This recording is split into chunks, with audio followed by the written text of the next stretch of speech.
Goff's unforgettable win at the U.S. Open in September, to Simone Biles' storybook return to gymnastics, or Caitlin Clark's pure domination on the basketball court. If you haven't seen any of these three women, you are missing out. These were just some huge moments in women's sports over the last year, and we want to take an extra moment this morning to celebrate them, and for good reason. Today is National Women's and Girls in Sports Day, and joining us now to mark the occasion is Phaidra Knight, former president of the Women's Sports Foundation, and not to mention a World Rugby Hall of Fame inductee. Hall of Famer, good to see you here this morning. Pleasure to be here. Thank you, Chris. So why, again, I don't even know why this is a question, but encouraging girls to play sports is so important. But why is it important to you? It is so important to me for the same reasons that it's important to all these girls and women that we're trying to touch with the Women's Sports Foundation.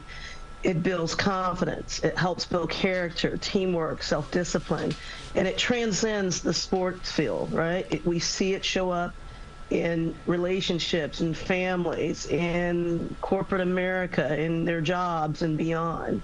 So important. Your organization says that 40% of teen girls are not actively participating in sports. What do you think we can do to get them involved? I know it's important to, obviously, boys and girls to get them involved very young, but when they get to that high school level and they're still not participating, how do you make them turn that corner and maybe take interest in something that they hadn't been interested in up until then?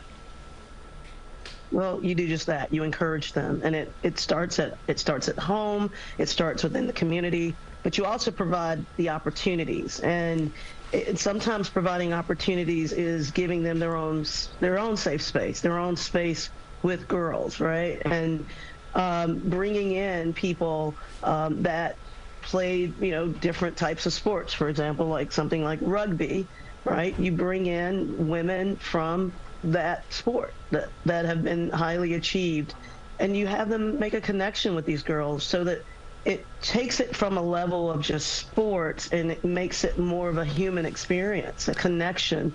That's where I think it's, a lot of it starts. And then you get encouragement at home, right? We need our parents on board with this to really kind of push, because it's only going to make that child, that being, that much better. So, those are two great starting places. The schools themselves can get involved and really kind of encourage these girls to get involved in sport. But it's really going to take a community effort to really push this forward.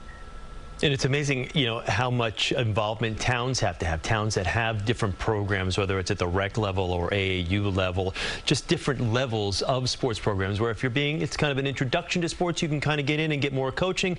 And then for the advanced people to really want to move along, they can get shepherded through the system as well. I want to ask you about the professional level. What do you think is some of the biggest issues facing female athletes professionally right now? I know we've been obviously reporting on the U.S. women's soccer team and getting equal play both in professional tennis and soccer, as I just mentioned, but what do you feel are some of the biggest hurdles that still exist? Coming from the perspective of someone who's about to go pro in another sport, in MMA, I can truly say that resources and funding are absolutely one of the hurdles that I'm facing, and that I know many other athletes that are similarly situated are facing. Same with, again, rugby players and any sport. Obviously, soccer is one of those sports that is essentially, I think, broken through, and it's awesome, right? It's finally happened. Women's basketball, much of the same, right, at the professional level. But there are so many other women's sports that haven't broken through into that sort of mainstream column.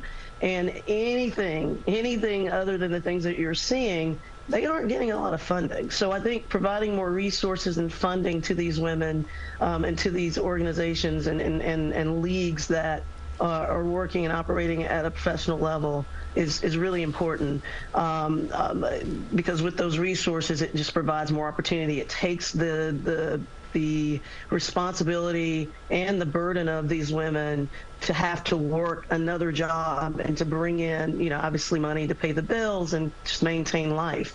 So I think that's really a key piece. And I think that you can create opportunities for funding through more media appearances, through more media exposure. That's a huge one, because that's how we generate the mass of commercial dollars. I don't want to let this slip by. Did you say you're switching professional sports from rugby, where you're a Hall of Famer, and now experimenting with MMA? Is that what I heard? I think I heard you. You were in and out, but yeah, I was obviously a rugby player at the international level, and I'm one amateur fight away from going pro in MMA. So yeah, that's what you heard. Congratulations.